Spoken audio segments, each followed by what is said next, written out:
Europe की फिर एक ऐसी कंट्री वीज़ा रेशो बहुत अच्छी है तो ये एक यूरोप की छोटी सी कंट्री, लेकिन बेनिफिट वही हैं कि अगर आपको एक दफ़ा यहाँ का वीज़ा मिल जाता है तो बाकी यूरोप की किसी भी कंट्री में आप आसानी से मूव कर सकते हैं। सैलरी की बात की जाए तो यहाँ पे मिनिमम जो एवरेज सैलरी है 1700 यूरो है। अगर इसको कन्वर्ट करें पाकिस्तानी रुपये में तो ये कम से कम भी 5 लाख से 6 लाख के दरमियान में बनती है। जी हाँ, आज फिर मैं यूरोप की एक ऐसी कंट्री को लेके आई हूँ आपके लिए कि जहाँ पे अप्लाई अगर आप करेंगे तो आपको रिस्पांस ज़रूर आएगा। अस्सलाम वालेकुम, कैसे हैं आप सब? ठीक हैं, उम्मीद है कि अच्छे होंगे। जहाँ भी रहें खुश रहें। Welcome back to my YouTube channel and another video. आज फिर एक यूरोप की एक ऐसी छोटी सी कंट्री लेके आई हूँ उन लोगों के लिए जो कि यूरोप जाना चाहते हैं, लेकिन वो ट्राई क्या कर रहे हैं, यूरोप की उन बड़ी कंट्रीज़ को ट्राई कर रहे हैं जहाँ पे जाने के लिए उन्हें हैवी बैंक बैलेंस की ज़रूरत है, जॉब ऑफ़र की ज़रूरत है। वहाँ पे शॉर्टेज तो होती है, बट इतनी जल्दी वो शॉर्टेज फ़ील हो जाती है कि उनका चांस ही नहीं लग रहा। और अगर आपके पास पैसे भी कम है तो जी हाँ, ये अगेन वीडियो आपके लिए। जैसा कि मैंने एक और वीडियो अपलोड की है स्लोवेनिया को लेके। स्लोवेनिया भी यूरोप की एक छोटी सी कंट्री है, लेकिन वहाँ पे वर्कर की शॉर्टेज रहती है और बहुत सारे बेनिफिट्स हैं। इसी तरह ये भी एक यूरोप की वो कंट्री है जहाँ पे अगर आप अप्लाई करते हैं तो आपको इसका रिस्पॉन्स भी जल्दी आता है। यहाँ भी शॉर्टेज वर्कर्स की शॉर्टेज रहती है और मिनिमम एवरेज सैलरी अगर मैं आपको बताऊं तो आप हैरान हो जाएंगे। जी हाँ, हम बात कर रहे हैं लिथुआनिया के बारे में।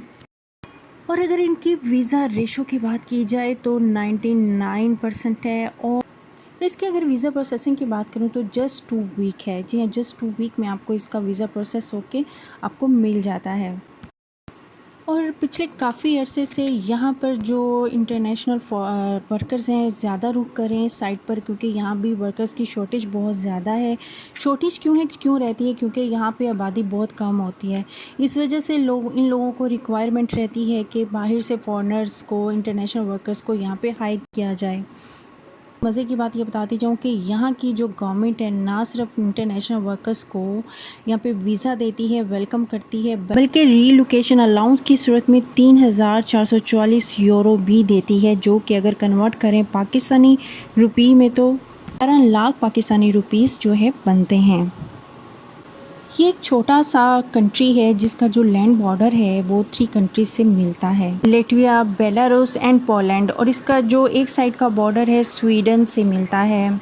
चूँकि ये एक यूरोपियन मुल्क है तो इसने यूरोपियन मुल्क की मेंबरशिप 2004 में हासिल की थी, इसलिए आपको यूरोप के दूसरी कंट्रीज़ में जाने के लिए वीज़ा की ज़रूरत नहीं होगी। लेकिन अगर आप इन दूसरे यूरोपियन कंट्री में विज़िट के लिए जाते हैं, वहाँ पे अगर आपको अच्छी अपॉर्चुनिटी मिल जाती है तो वहाँ भी आप अपना करियर स्टार्ट कर सकते हैं। इसकी अगर टोटल आबादी की बात की जाए तो 5,41,000 है, जो कि पिछले कई सालों से ऑलमोस्ट यही है। इसी वजह से यहाँ पे वर्कर शॉर्टेज बहुत ज़्यादा रहती है, इसलिए यहाँ की गवर्नमेंट जो है आने वाले हाईली स्किल्ड वर्कर को वेलकम करती है और इनको 3,444 यूरोज़ जो है रीलोकेशन अलाउंस जो है फराहम भी करती है। लिथुआनिया में अगर मैं आपको कम से कम सैलरी बताऊं तो 1700 यूरो है, जो कि एवरेज सैलरी है यहाँ की। जैसा कि आप प्लम्बरिंग का काम कर रहे हैं, इलेक्ट्रिशियन का काम कर रहे हैं, पेंटिंग का काम कर रहे हैं, ड्राइवर हैं, तो कम से कम जो आपको सैलरी दी जाए पाकिस्तानी रुपये में कन्वर्ट करें तो 5,41,000 बनती है। और इसकी सबसे अच्छी बात यह है कि गवर्नमेंट की तरफ से इनको ये इंस्ट्रक्ट किया जाता है किसी भी वर्कर को इससे कम सैलरी ना दी जाए। अब हम बात करेंगे उन प्रोफेशंस की जिनकी लिथुआनिया में सबसे ज़्यादा डिमांड है। मैं कोशिश करूँगी कि आपको सम अप करके कुछ प्रोफेशंस बता दूँ और स्क्रीनशॉट भी लगा दूँ ताकि आप इसको देख लें, लेकिन जब आप वेबसाइट पे जाएंगे तो आपको नज़र आ जाएगा कि बाकी कौन से शोबे हैं। जैसे कि कंस्ट्रक्शन वर्कर है, इसमें ब्रिकलेयर्स हैं, कॉन्क्रीट फिल्टर्स हैं, कारपेंटर्स हैं, टाइल फिटर्स हैं, प्लम्बर्स हैं, शिप पाइप फिल्टर्स हैं, ड्रेन इंस्टॉलर हैं, वेल्डर्स हैं, electricians, drivers, crane operator, butchers, heating system installer हैं, केबलर हैं, मशीन ऑपरेटर्स, टेलर्स हैं और उसके अलावा कंप्यूटर साइंटिस्ट वगैरह भी हैं। ये कुछ ऐसे शोबे थे, ऐसे प्रोफेशन थे जो मैंने कुछ नोट किया तो आपको बता दिया, लेकिन आपको मैं लिंक दूंगी डिस्क्रिप्शन में, वहाँ से आप इसके बाकी भी प्रोफेशंस देख जाते हैं। लिथुआनिया में अप्लाई करने का फ़ायदा ये है कि एक तो यहाँ पे वीज़ा का रेशो बहुत अच्छा है, यानी कि 98.7%, और सेकेंडली ये कि यहाँ पे आप कहीं से भी अप्लाई कर सकते हैं, दुनिया की किसी कंट्री से भी कोई इनके लिए रिस्ट्रिक्शन नहीं है, जैसे श्रीलंका, नेपाल, यूएई से, आप पाकिस्तान, बांग्लादेश, इंडिया से कहीं से भी अप्लाई कर सकते हैं। और अब मैं आपको बताऊं कि आप इसमें अप्लाई कैसे करेंगे, तो मैं आपकी कुछ इसकी जो ऑफिशियल वेबसाइट्स हैं जो मैं आपको बताऊंगी, लिंक भी डिस्क्रिप्शन में दे दूंगी, वहां से आपने इनको देखते हुए अप्रोच करते हुए जॉब जो है हासिल करनी है। लिथुआनिया में जॉब अप्लाई करने से पहले आप हमेशा याद रखें कि आपके पास वर्क से रिलेटेड कोई ना कोई सर्टिफिकेट या डिप्लोमा होना चाहिए। सेकंड नंबर पे आपका एक्सपीरियंस बहुत मैटर करता है। एटलीस्ट आप जिस कंट्री में रह रहे हैं वहाँ पे रहते हुए आप कोई हुनर सीखें और उसका 1 ईयर का एक्सपीरियंस ज़रूर ले लें। नेक्स्ट स्टेप आपका फिर क्या होगा, आपने अपने लिए जॉब फाइंड करनी है, अपने लिए एक एम्प्लॉय ढूंढना है। इसके लिए आपको परेशान होने की ज़रूरत नहीं है। मैं डिस्क्रिप्शन में मैं आपको एक ऐसी लिस्ट दे दूँगी जिसमें आपने अथॉराइज्ड जो कंपनीज़ हैं वहाँ पे आपने अप्लाई करना है, जो कि गवर्नमेंट ऑफ लिथुआनिया की वेबसाइट से रिलेट करते होंगे। आप जब यहाँ पे अप्लाई करेंगे तो आपको मालूम हो जाएगा कि ये जो हैं प्रोफेशनल वेबसाइट से लिए गए हैं, और आप इसको वेरीफाई भी कर सकते हैं। वीडियो डिस्क्रिप्शन में मैं लिथुआनिया की जो जैसे मैंने बताया कि ऑफिशियल वेबसाइट्स भी दे दूँगी, जाके आप वहाँ से वेरीफाई कर सकें। मैं आपको यही रिकमेंड करूँगी कि आप डेली बेसिस पे 2 या 3 एप्लीकेशंस जो हैं यहाँ पे जाके ज़रूर सबमिट करें। विद इन नो टाइम आपको डेफिनेटली एम्प्लॉयर की तरफ से रिस्पॉन्स आना शुरू हो जाएगा।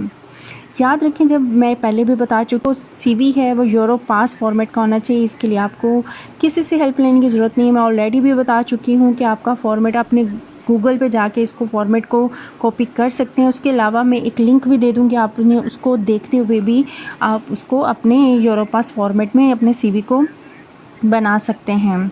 क्योंकि आपका सीवी जितना ज़्यादा यूरोप पास फॉर्मेट का होगा, आपको उनको हायर करना उतना ही इजी हो जाएगा।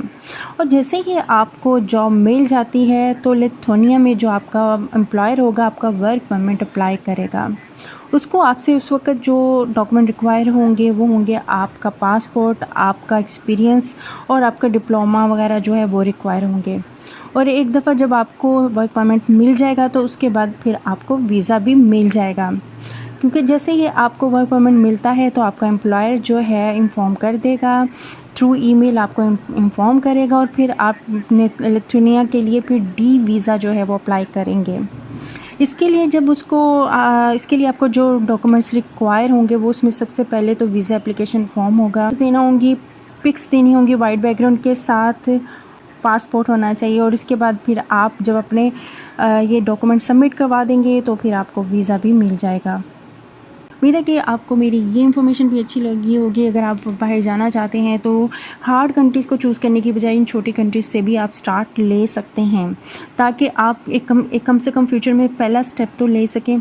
चैनल पे नए आए तो चैनल को सब्सक्राइब किए बगैर मत जाएं। वीडियो अच्छी लगे लाइक एंड शेयर ज़रूर करें। मिलते हैं नेक्स्ट वीडियो में इसी तरह यूरोप की एक ऐसी कंट्री की इंफॉर्मेशन लेके जहाँ पे स्टार्टिंग के लिए तो कम से कम अप्लाई करें और आपको जॉब मिल जाए, और आप वहाँ जाके फिर आप किसी भी और कंट्री के लिए मूव करना आपके लिए आसान हो जाए। मुझे रखें